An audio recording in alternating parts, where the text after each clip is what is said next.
ask some questions about it and start talking to leadership about it, see what can be done. It's a real issue, it's a real problem.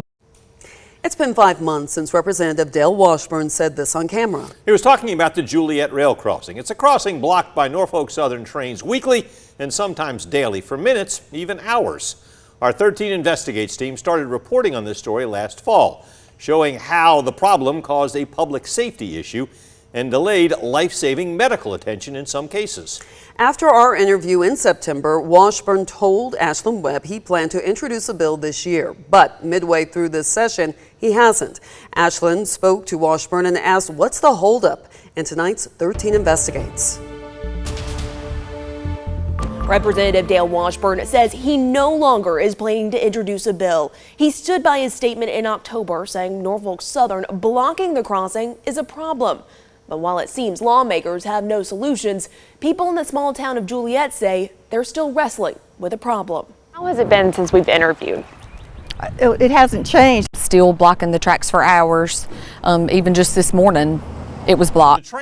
Since our story in October, Norfolk Southern trains have blocked this crossing at least 40 times. That's according to the Federal Railroad Administration. In that time, dozens of people reported the crossing being blocked anywhere from 15 minutes to more than 6 hours. They need to come up with a solution to stop it. Representative Dale Washburn, who represents Juliette, told us he planned to introduce a bill limiting the time a train can block the tracks to 15 minutes or requiring the railroad company to pull apart the train cars. But after 5 months, he says he has no draft. I had a long conversation today, actually, and to prepare for our interview with Rick Jaspers, who is the chairman of the Georgia House Transportation Committee. He said that the railroad owns the railroad, they own the access to the railroad, which is the crossing. And he says there is nothing we can do but ask for their help. At least 30 of the 50 states have laws limiting trains from blocking crossings for more than 10 or 15 minutes. So why is it that other states have laws on the book and Georgia can't? I do not know the answer to that. We spoke to the House Transportation Committee Chair Rick Jaspers by phone. He claims the laws other states have won't stand.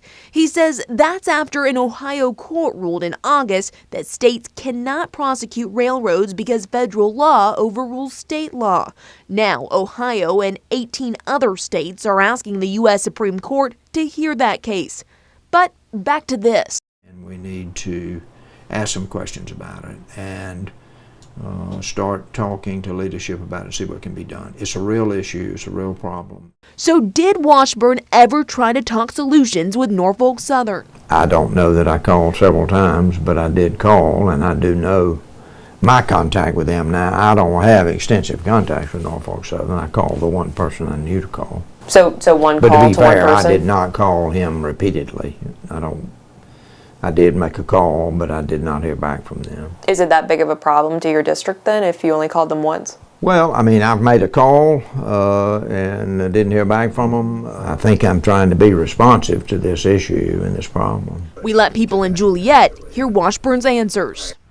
That is totally not responsive. You work for us, the people in Monroe County and Jones County that elected you to help your constituents. You don't work for Norfolk Southern. I'm so emotional. It's hard to organize my thoughts. I'm so emotional about this. All we have to do is follow the money trail. Money talks in more ways than one. 13 WMAZ pulled Washburn's campaign contribution reports. They didn't mention Norfolk Southern, but the railroad company reports that they gave Washburn two $500 checks in 2021 and 2022, totaling $1,000. Senator John Kennedy, who also represents Juliette, received $1,250 in the last 2 years. Transportation Chairman Rick Jaspers, who told us the bill won't stand in court, $1,500. A $500 contribution is not keeping me from dropping legislation that would help the citizens of Juliette. Do you think that that's swaying anybody on the Transportation Committee? I would not expect that it is.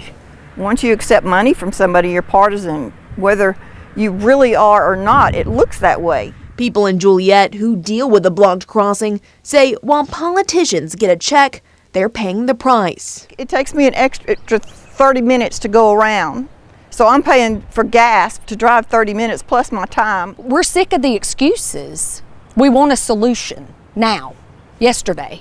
Washburn says he believes there are no legislative solutions to the problem, but he suggested building an overpass in Juliette. He says that could cost around $10 million, but Transportation Chair Jaspers told us that's just not in the state's budget. For 13 Investigates, I'm Ashlyn Webb. We talked to Senator John Ossoff in February and asked him about blocked railroad crossings. He said he is still pressing for, quote, substantial answers after he launched an inquiry with the Federal Railroad Administration.